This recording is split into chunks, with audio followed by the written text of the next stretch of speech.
encheu uma bacia de água, amarrou uma toalha na cintura e foi lavar os pés deles.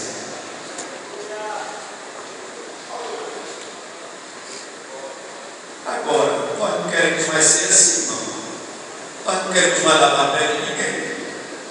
Nós não queremos mais nos humilhar.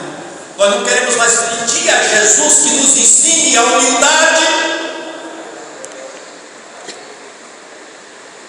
E o que é pior? Aqueles que mais exaltados, mais grandes se acham, ao invés de cuidar da igreja, estão extorquindo as igrejas. Pastor, isso é pesado. É verdade. Não retiro não. É verdade. Tem homens aí se chamando, se inspirando de pastor, extorquindo as igrejas.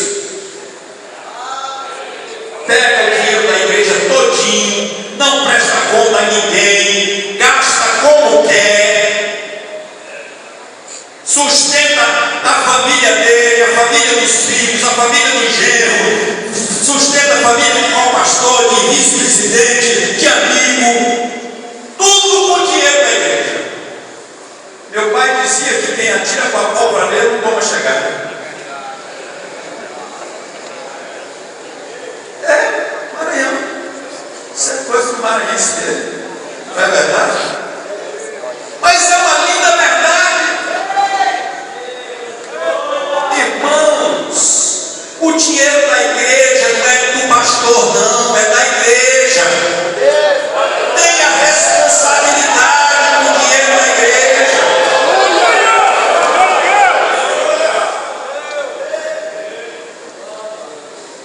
Os ímpios lá fora, eles têm uma lei de responsabilidade fiscal, que eles são obrigados a prestar contas. E nós somos servos de Deus, nós precisamos dar exemplo, meus irmãos.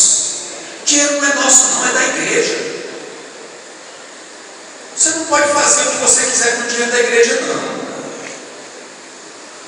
O dinheiro da igreja é para ser aplicado em benefício da igreja. Ah, pastor, mas eu também sou gente, preciso. É óbvio, você precisa do seu. A igreja lhe dá o seu. Faça do seu o que você quiser, mas como da igreja, faça o que a igreja precisa. Separe as coisas. Eu ontem dizia aqui aos irmãos que o melhor sermão que o pastor prega não é com os lábios, é com a vida. E eu quero dizer aos senhores agora, mais uma vez,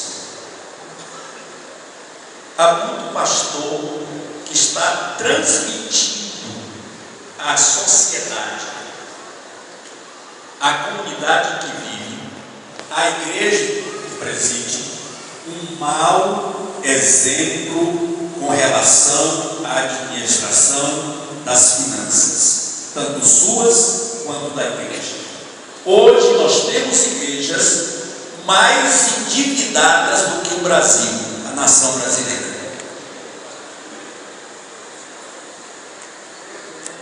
Não é muito difícil você encontrar um pastor contando para você, pastor, mas eu cheguei lá, tinha uma dívida tão grande que eu passei quase um ano inteiro para pagar. E tem outros que as dívidas são tão grandes que eles sequer podem pensar em sair daquela igreja.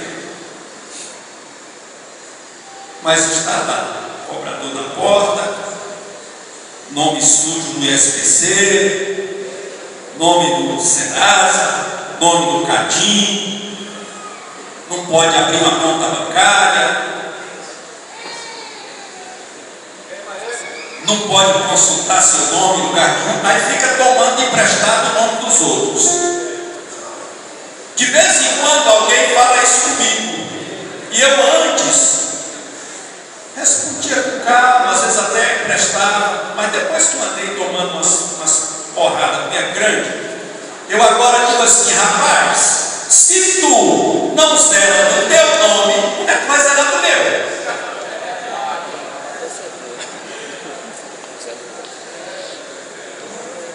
Pastores, me perdoem se eu estou exagerando, mas uma das coisas mais difíceis que nós estamos encontrando nesse momento é um pastor que tenha seu nome limpo.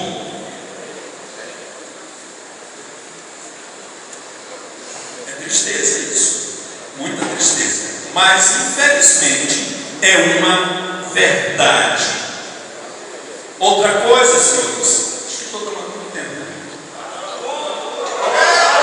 Outra coisa, meus caros ministros, tem pastores que ele entra no ministério com trazendo uma grande, ou nos trazendo uma grande esperança. Aí ele vai para o campo A. Lá, ao invés de aumentar, regride. Os irmãos daquele lugar fazem movimento, ligam, informam, enfim, procuram quem conhece. Aí a convenção vai, transfere ele para outro campo. Passados 3 meses, aquele campo que estava no patamar, digamos assim, de 1 metro, cai para 50 centímetros. A confusão está armada de novo. A conversão vai tirar e bota para o outro, terceiro lugar. Daqui 6 meses, porque lá naquele ele aprendeu um pouquinho, então ele demora mais agora. 6 meses, a igreja que estava no patamar de 1 metro está a 30 centímetros. Os irmãos tornam revolucionário. A igreja vai, bota ele no 4º campo. Irmãos, até quando a igreja vai ter? Aliás, a conversão vai ter lugar para a gente assim. Irmão, tem homem que não tem chamada para ser pastor. É preciso você ter um bom senso. É preciso você ter um bom senso. Você que é crente, está nessa situação, ter um bom senso que essa não é sua praia. Caça outra coisa para fazer.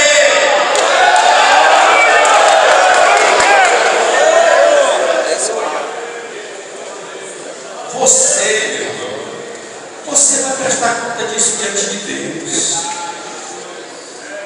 Eu posso até não resolver seu problema, eu posso até fazer vistas grossas, eu posso até sofrer com você, mas não se esqueça, eu sou apenas um ser humano que estou aqui por passagem.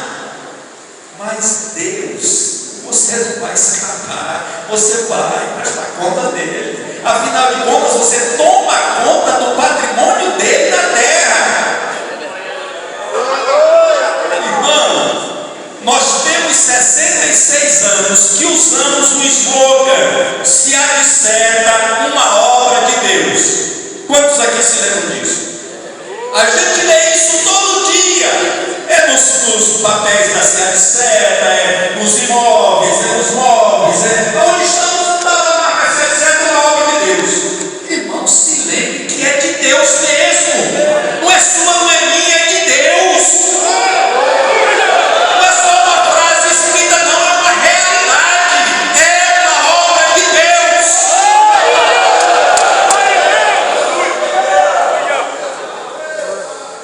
Outra coisa. Irmãos, eu às vezes fico até meio constrangido de tocar nesses assuntos, mas o Espírito Santo me leva para esse mundo. Outra coisa, hoje, para tristeza nossa, tem muito pastor em pecado. Muito pastor em pecado, entenderam? Muito pastor em pecado. Em pecado. Tem uma lista aí na mão do diabo, não é na minha não. Uma lista aí de pastores que estão namorando com outras mulheres na internet. E você pensa que não está na lista do diabo, está na lista dele. Você está fazendo a vontade dele. Porque você tem a sua mulher. E a Bíblia diz que o pastor tem que ser marido de uma só mulher.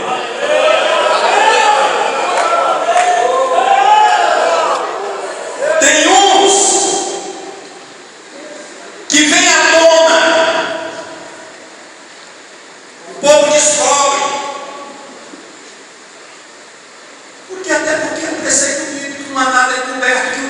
ser revelado. Então o povo descobre. O que a conversão faz? Pega o elemento daqui, vai pegar. Pegou. Tem uns que fato consumado. Aí você pega daqui e bota bem para o lado. Não, vai trabalhar. Meus irmãos, como é que a gente faz com o membro da igreja que nós dirigimos quando acontece isso? O senhor disciplina, pastor? Quem mais disciplina aqui dos pastores? Ah, então agora eu já sei.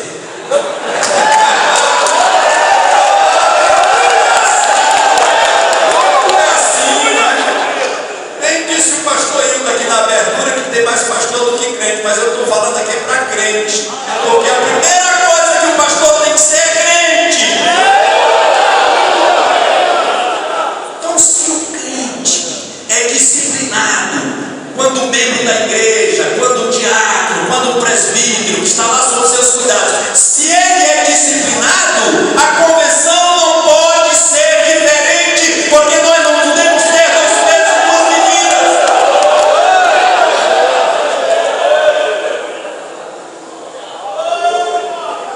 Então o senhor está pregando que nós não vamos mais perdoar. Vamos. Perdão é o que mais tem que ter no nosso coração. O que mais o pastor tem que saber fazer é perdoar. Agora o pastor também tem que saber disciplinar. Porque o pecado, você recebe o perdão, mas as consequências dele você vai.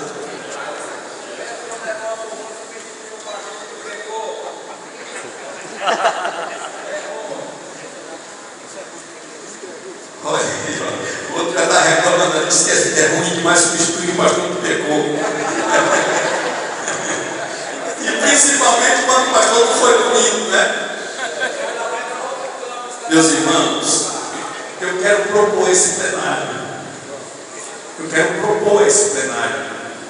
Que as regras da igreja que você trabalha valham também para a convenção. Que a medida com que você mede, você seja medida. Para sermos justos. Então o camarada pecou. Disciplina-se. Pastor, mas eu mandar embora da igreja é uma disciplina, porque ele não queria sair de lá. Oh, meu irmão, a gente não quer sair do lugar que está de jeito nenhum. É por isso que a gente nasce chorando e morre chorando. Nasce chorando e não quer sair do lugar. Depois que chega aqui, não quer sair daqui, morre chorando. Mas vai entender. Não é? Todo mundo gosta da zona de conforto. Mas, para sermos coerentes e para sermos sinceros na presença de Deus, nós temos que ter uma só balança, uma só medida.